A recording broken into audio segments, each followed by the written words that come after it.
네, 안녕하세요. 네, 안녕하세요. 네, 오늘 시장 돌아보고 이제 내일의 전략 챙겨보는 시간 갖도록 하겠습니다. 오늘 시장 그래도 그렇게 나쁘지 않았습니다. 시장의 분위기 어떻게 살펴보셨을까요? 일단은 미증시부터 해서 좀 흐름을 좀 짚어드려야 될 것 같습니다. 아무래도 글로벌 증시는 미증시를 많이 따라서 움직이고 있고, 미증시 같은 경우도 선물 지수, 장 초반에 크게 하락할 것이다라는 우려가 많았는데, 크게 밀리진 않았거든요. 자, 그런데 일단 우리가 항상 이제 국내 증시를 논하기 전에, 또 앞으로 국내 증시가 어떻게 흘러가기 전에, 미증시를 좀 선행해서 좀 체크하실 필요가 있습니다. 일단 미국 증시 같은 경우는 지난 금요일 날, 어떻게 보면 주말에 미국이 이란을 공격했기 때문에 그걸 반영하지 않은 흐름이기 때문에 별로 중요하지 않다라고 느끼실 수도 있겠지만, 현재 지금 미증시 같은 경우는 여러분들이 좀 주목해서 봐야 될 부분이, 현재 미증시는 19,100포인트에서 21,100포인트의 박스권을 형성하면서 움직이고 있거든요. 자, 그래서 이 상승을 한다라고 하더라도 21,100포인트에서 밀릴 가능성이 높고, 밀린다라고 하더라도 19,100포인트 정도가 지지라인일 가능성이 높죠. 자, 그런데 이제 미국이 이란을 공격하면서 또 이제 그 해운주들이 오늘 갑자기 용어가 생각이 안 나네요. 그래서 그 중동 지역에 대한 분쟁 때문에 미증시 같은 경우가 오늘 좀 낙폭을 보여준다라고 했을 때는, 만약에 19,100포인트를 이탈하는 낙폭을 만약에 오늘 미증시에서 보여준다라고 한다면, 미증시 같은 경우는 추가적으로 낙폭이 제가 계속 강조했던 18,000포인트 부근까지도 밀릴 수 있거든요. 자, 이 자리는 미증시에서 주봉 갭자리이기도 해요. 그래서 이 자리는 시간의 문제지 시점의 문제지 결국 하락할 자리거든요. 그래서 오늘 저녁 미증시가 좀 굉장히 중요하다라고 보시면 될 것 같아요. 오늘 저녁 미증시가 만약에 19,100포인트 아래로 떨어지는 낙폭을 보여준다라고 했을 땐 미증시가 아래로 한 6% 정도 추가 낙폭을 보여줄 수 있다라는 소리고, 미증시가 아래로 마이너스 6%를 보여준다라고 한다면 국내 증시 같은 경우도 오늘은 굉장히 좀 선방한 모습이다라고 느껴지지만, 결국 국내 증시도 미증시 따라서 단기 조정이 나올 가능성이 높거든요. 그래서 오늘 저녁 미증시에서 여러분들이 좀 체크할 건 19,100포인트 이탈 여부. 만약에 이탈하면 내일 국내 증시, 미증시 따라서 조정폭을 좀 키울 수 있으니까 그런 걸 생각하시면 좋을 것 같고요. 또 만약에 미증시가 올라간다라고 하면 또 이제 미증시에서 종목 하나만 좀 간단하게 체크를 해드리면, 애플 같은 경우가 지금 계속 다른 기술주와는 다르게 여전히 하락 추세를 못 벗어나고 있는 상황이거든요. 자, 그런데 애플 같은 경우는 이렇게 삼각수렴 형태를 만들면서 이 추세를 바꾸기 위한 시도를 하고 있어요. 일단 금요일날 미증시에서 좀 가장 긍정적이었던 거는 애플이 상승했던 거였습니다. AI 회사를 인수한다라는 얘기 때문이었던 것 같은데, 만약에 애플이 205불 위로 올라가는 모습이 나온다라고 한다면 그때부터 애플 같은 경우는 위로 한 10% 이상 상승할 수 있거든요. 자, 애플이 만약에 205불 위로 넘어가서 10% 이상 상승폭이 열린다? 그렇다는 소리는 아까 말한 것처럼 이 미국 주식 나스닥 같은 경우도 애플의 힘을 가지고 아까 말한 박스권 상단 자리, 21,100포인트 있죠. 이 자리를 돌파할 수 있다라는 의미인 만큼, 여러분들이 지금 미증시를 보면서 좀 체크해야 될 포인트들은 애플이 205불 넘어서느냐, 그거 확인해야 되고요. 그리고 나스닥이 19,100포인트 이탈하느냐, 이 두 가지만 체크하시면서 미증시를 보시면 좋을 것 같아요. 자, 그러면서 이제 자연스럽게 국내 증시 같은 경우도 제가 여러분들한테 계속 국내 증시 같은 경우는 고점이 어딘지 생각하지 말아라, 지지선만 체크해라, 그리고 지지선 이탈하지 않으면 겁먹지 말아라, 이런 얘기를 좀 많이 해드리고 있습니다. 지금 국내 증시 같은 경우는 30분봉 차트만 보시면 돼요. 제가 계속 코스피 30분봉 차트만 봐요. 여기 이탈하지 않는다, 오늘 만약에 시초에 이 아래를 깨지는 모습이 나오지 않는다라고 한다면 결국 낙폭 다시 회복할 거니까 걱정하지 마세요. 제가 이제 오늘 아침에도 여러분들한테 해드렸던 얘기거든요. 자, 지금 코스피 30분봉 차트에 보면은 계속 이렇게 60선 디드면서 반등하는 모습을 보여주고 있고, 이번에도 마찬가지였어요. 그렇다는 소리는 코스피 지수 30분봉 차트가 계속 변합니다. 30분봉 차트에서 60선 이 라인만 이탈하지 않는다라고 한다면 시장 지수가 조정이 나올 가능성보다는 고점을 갱신할 가능성이 높다라고 생각을 하시면 될 것 같아요. 자, 그런데 만약에 이제 이 자리를 이탈했다, 코스피 지수가 30분봉에서 60선, 이제 현 시점 기준으로는 더 올라갔기 때문에 한 2,907, 80포인트라고 보시면 될 것 같아요.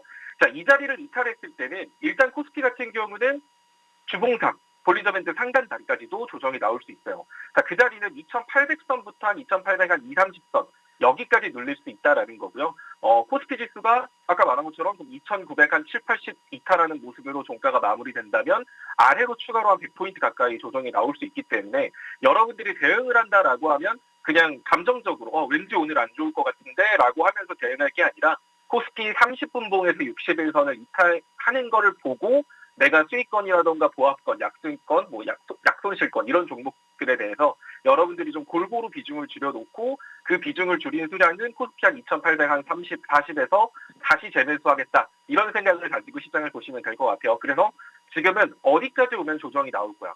뭐 당장 오늘 하루 뉴스 보고 이제 앞으로 조정이 시작되겠지 이러면서 선제적인 대응보다는 아까 말한 코스피 지지선 체크하면서 여러분들이 매매를 하시면 좋을 것 같습니다.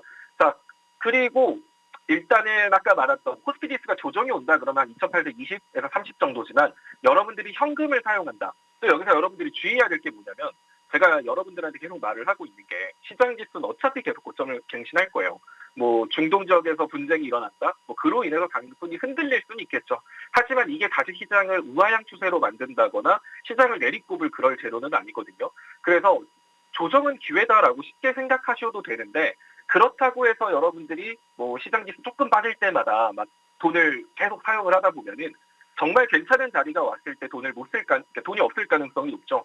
그래서 지금 시장 조정은 기회가 맞지만 여러분들이 현금을 언제부터 사용을 하는 게 좋냐라고 한다면 웬만하면 코스피 2,850선 여기 올 때까지는 여기선 적극적으로 현금을 사용하는 거 조금 빠진다고 막 추매하고 조금 빠진다고 줍고 막 이렇게 하면서 가지고 있는 현금을 막 줄여나가기보다는 코스피 한 2,850포인트 여기서부터 여러분들이 현금을 좀 본격적으로 사용한다 생각하시면 좋을 것 같고요. 지금 내가 만약에 뭔가 종목을 잡고 싶다. 그렇다고 한들 막 느낌 가는 대로 막 그냥 계속 사고 모으고 이게 아니라 지금 사는 종목은 코스피 2,800 아까 제가 조정이 나오면 2,800 한 2, 30 여기 한 30포인트 요 정도 선까지 조정이 나올 수 있다라고 했으니 내가 지금 매수하는 종목은 여기까지도 빠질 수 있겠구나. 내 종목이 만약에 시장 지수가 2,850, 30까지 빠지면 내 종목이 올라갈 가능성 거의 없거든요. 여러분들이 투자하는 거 시장 지수 따라서 빠지게 되어 있어요. 그래서 지금 내가 돈을 쓴다라고 하더라도 최소한 내가 2,850포인트 아래에서 이 종목을 더 산다라는 계획을 가지고 종목을 신규 진입하는 게 좋습니다. 또 중요한 건 지금 시장이 빠지니까 많은 분들이 시장을 이기기 위한 종목을 찾으려고 합니다. 예를 들어서 대놓고 뭐 이런 얘기 때문에 중동 이슈 갖고 흔들리고 있는 시장이니 뭐 흥하해운도 있고 흥구석유 이런 유가 관련주나 이런 돌발 이슈로 움직이는 시장 지수 안 좋을 때 올라가는 종목군들 내가 이거를 사서 만약에 시장이 조정이 나오더라도 나는 이겨내야겠다. 이런 생각으로 매매를 하는 건 되게 위험한 생각입니다.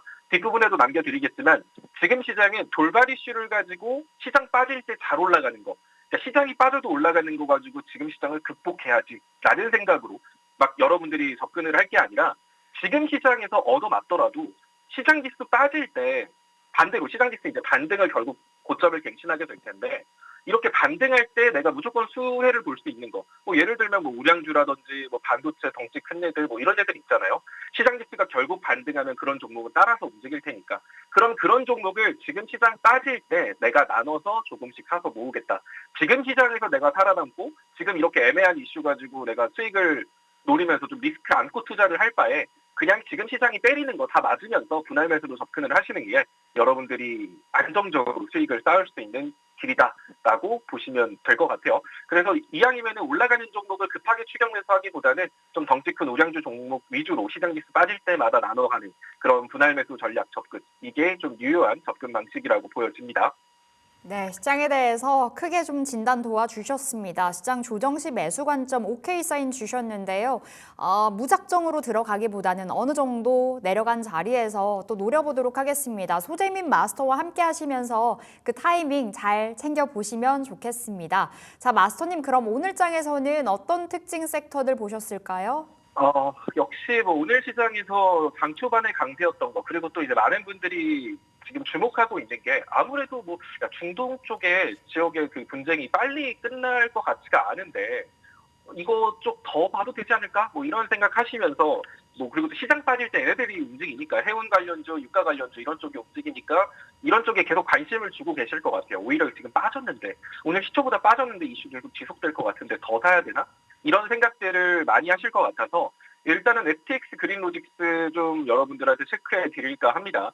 일단 이 종목 같은 경우 일단 유가 관련주는 제가 지난주 월요일에도 여러분들한테 오후 1시 방송에서 남겨드렸던 것 같아요.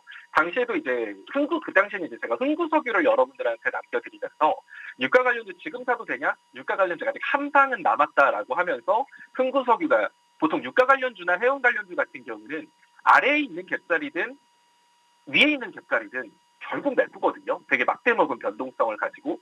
그래서 지난주 월요일에 여러분들한테 남겨드리기를 일단은 흥구석유 같은 경우는 위에 갭자리가 2만 원대, 2만 1,000원대 하나가 남아있기 때문에 한 번 정도는 더 칠 수 있다라고 여러분들한테 남겨드렸어요. 자, 그리고 정확하게 정말 누가 딱 의도적으로 만든 것 마냥 정확히 갭자리 메꾸고 지금 밀리는 모습 보였거든요.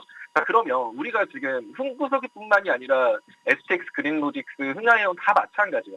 얘 같은 경우도 위에 갭자리 이제 없습니다. 아래 갭자리만 존재할 뿐이죠. 자, 보통 갭이라는 건 위에 있는 갭자리를 메꿨을 때는 저항이 되고요. 아래에 있는 갭자리를 메꿨을 때는 반등이 나오는 경우가 많아요. 그런 관점에서 보면 STX 그린로직스 같은 경우도 일단은 11,000원 정도까지는 추가적인 조정이 나올 수 있다라는 거거든요. 이 아래 급자리 메꾸는 수준까지는. 자, 그리고 이 아래 급자리를 메꿨을 때는 반대로 기술적 반등이 나올 수 있어요. 그래서 만약에 내가 흥구석유 뭐 되게 다양한 종목들이 있지만 그나마 좀 더 여러분들이 물렸을 때 대응이 쉬운 건 STX 그린로직스 쪽일 거예요. 그래서 이쪽이 11,000원 라인, 여기가 지지 라인이거든요. 그래서 한 1,900원, 11,000원 요 정도 라인이 온다면 기술적 반등을 노리는 신규 진입은 가능하겠지만 여기를 이탈하게 됐을 때는 사실 이제 다음은 10,000원까지 또 아래로 10% 가까이가 열린 다음에 반등 타점이 잡히게 되거든요. 그래서 변동성 자체가 굉장히 클 수 있어서 일단 유가라던가 해운 이런 쪽에 대해서 그래도 이게 금방 끝나진 않을 것 같은데 그래도 이쪽 리스크헤지 관련주들 쪽 계좌에 좀 담아두고 싶어 하시는 분들은 1,900원이나 11,000원 정도 라인에서 기술적 반등을 노리는 매매 한번 해보셔도 괜찮을 것 같습니다. 자, 다만 이제 계속 중요한 게 이쪽은 돌발 이슈 성격이 강해요. 지금 만약에 오늘 저녁에라도 갑자기 이란에서 그래 무조건적인 항복 핵협상하자 끝났다 하면은 탈출 기회도 안 주고 물릴 수 있거든요. 그리고 이 유가 해운 이런 쪽은 이번에 물렸을 때 그러니까 제로 소멸이 언제 이뤄질지 알 수가 없다는 거예요. 뭐 당장 내일이 될지 일주일 뒤가 될지 한 달이 될지 이건 모르고 위로 또 얼마큼 변동성을 보여줄지는 모르겠지만 어쨌든 제로 소멸이 되는 순간 다음번에 탈출 각이 거의 안 잡힌다라고 봐야 돼요. 그래서 그만큼 리스크가 굉장히 큰 종목이기 때문에 지금 뭐 변동성 좋으니까 그리고 뉴스에서도 뭐 이란이 또 보복한다던데 이런 뉴스 보면서 뭐 단타로 들어가야지 이런 것도 웬만하면 당일 단타 그러니까 하루 넘기지 않고 스캘핑 느낌으로 가시는 게 좋고 STX 그린로직스 같은 경우도 11,000원 정도에서 기술적 반등을 노려볼만 하지만 여기 이탈했을 때는 다음엔 10,000원이거든요. 자, 그러면 이 10,000원 아래로도 10%가 열리는 거라서 이런 거 좀 주의하시면서 유가 해운 관련주들이 좀 접근하시면 괜찮을 것 같습니다. 네, 유가 해운 첫 번째 섹터로 살펴봤는데요. STX 그린 로지스 말씀 주셨습니다. 오늘 장에서 급등 나왔죠. 다시 한번 시세 보여줬지만 물론 윗꼬리가 길게 달려 있습니다. 목표가보단 11,000원 지지 여부 챙겨보면서 대응을 해보자 말씀 주셨고요. 자, 두 번째는 어떤 섹터 보셨을까요? 자, 그리고 요 근래 좀 낙폭을 키우고 있는 섹터가 대북주죠. 지금 대북주 뭐 일신석재, 대아티아이, 뭐 아난티 등등 뭐 좀 많이 빠지고 있는데 자, 1호선 쪽이 빠지고 있는 거, 이상하다. 분명히 뭐, 장관분이 예전에 뭐, 개성공단 만들었던 누가 뭐, 통일부 막, 장관 된다고 하고, 이재명 대통령이 남북관계 개선에 대한 이슈가 있는데, 왜 자꾸 대북주가 빠지지? 뭐, 이런 생각들 많이 하실 것 같아요. 자, 그래서 이거를 지금 빠지고 있는 이유는 뭐냐라고 생각을 하시면, 이란하고 지금 미국하고 싸우고 있는 게 결국 핵협상 때문이거든요. 지금 최근에 대북주가 탄력을 받았던 건 단순하게 정권 교체 때문에 올라간 게 아니라 정권 교체도 있지만 거기에 추가적으로 김정은과 트럼프 대통령의 만남이 조만간 나오지 않을까에 대한 기대감이었어요. 북핵 협상. 그런데 지금 이란이 핵무기 협상 가지고 미국한테 두드러 맞고 있는 거를 보고 북한 김정은이 트럼프 대통령하고 빨리 만나고 싶다 이런 생각 전혀 못하겠죠. 자, 그런 것 때문에 북핵 협상에 대한 이슈가 나오려면 조금 딜레이 되겠구나라는 그런 실망감 때문에 대북주가 힘이 빠지고 좀 밀리고 있다라고 보시면 될 것 같아요. 근데 중요한 건 거래량이 실리면서 빠진다라고 하면 되게 부정적으로 봤겠지만 거래량 없이 빠지고 있거든요. 그러다가 이제 남북 관계 개선 여기에 대한 이슈도 존재하는 만큼 사실 지금 대북주 같은 경우는 당장에 움직이기 힘들 거예요. 아마 7월 한 달간은 좀 횡보를 한다거나 조정의 폭이 생길 수 있겠지만 오히려 그럴 때 여러분들이 좀 나눠서 접근하시면 괜찮다라고 보여집니다. 일단 대아티아이 같은 경우는 볼리저밴드 상단을 타고 움직이고 있어요. 그럼 그 자리는 한 5,100원 정도 라인이거든요. 그러면 이 정도 라인 여러분들이 생각하시면서 여기서부터 이제 신규 진입해 보는 거죠. 거래량 없이 빠지면 정말 아래로 한 10%, 15%까지 열어놓고 분할로 여러분들이 한 3분할 접근한다, 4분할 접근한다라고 한 7월 정도 모아 가신다라고 한다면 남북관계 개선에 대한 이슈, 그리고 추가적으로 이란과의 협력상이 뭐 마무리됐다, 어떤 식으로 끝나면 이제 북핵에 대한 얘기가 나올 수밖에 없거든요. 야, 근데 북핵 협상은 어떻게 되나? 이런 얘기가 나오면서 다시금 반등할 수 있는 종목이니까 오히려 이렇게 거래량 없이 빠질 때 기회로 접근하시면 좋을 것 같습니다. 그리고 이제 제가 51분까지인데 마지막 종목은 데이터 센터, 또 분산원 전원, 그 SK 이터닉스 쪽을 오늘 상한가를 들어갔다가 좀 밀리는 모습을 보여줬는데 여러분들이 좀 주목해야 될 건 지금 이쪽이 데이터 센터 옆에 있는 보조 배터리 느낌이거든요. 지금 SOFC, 과거 이제 수소 관련 이슈로 움직였던 이런 쪽이 데이터 센터랑 묶여서 움직일 가능성이 상당히 높아요. 그래서 이 종목뿐만이 아니라 제가 두산 퓨어셀 같은 경우도 여러분들한테 일정부터 남겨드렸고요. 자, 두산 퓨어셀 다음에 따라 올라갈 수 있는 건 범한 퓨어셀이거든요. 그래서 SK 이터닉스 같은 경우 놓쳐서 좀 아쉽다 하시는 분들 같은 경우는 SOFC 관련주들, 수소랑 묶어서 그쪽 관련주들을 좀 눈여겨보시면 좋을 것 같아요. SK 이터닉스 같은 경우도 사실 지금 얘는 이미 추세선 상단 돌파했고요. 위 악성 매물대 다소 와 있기 때문에 만약에 이 종목이 26,000원까지 밀린다? 그러면 그때는 기회다 생각하고 다시 들어가셔도 됩니다. 지금 보면은 과거 위 매물대를 전부 다 소화한 상태이기 때문에 지금 이 종목이 올라가고 있는 게 단순히 그러니까 뭔가 SK에서 데이터 센터를 만드는데 거기에 아무래도 이터닉스가 뭔가를 하지 않을까? 이런 이슈밖에 없는데도 움직이는 거거든요. 그래서 이쪽 26,000원까지 빠지시면 재접근 가능하니까 참고하시면 좋을 것 같습니다. 네, 알겠습니다. 오늘 특징 섹터들 대북주와 함께 데이터 센터 관련해서도 또 챙겨봤습니다. 우리 소재민 마스터 앞으로 이제 매일매일 볼 텐데요. 계속해서 마감 전략 그리고 다음 날의 전략까지 꼼꼼히 함께 해보시면 좋겠습니다. 우리 소재민 마스터의 정보방 떠 있네요. QR코드 찍고 함께 해주시면 되겠습니다. 마스터님 여기서 인사해 볼게요. 말씀 고맙습니다. 네, 감사합니다.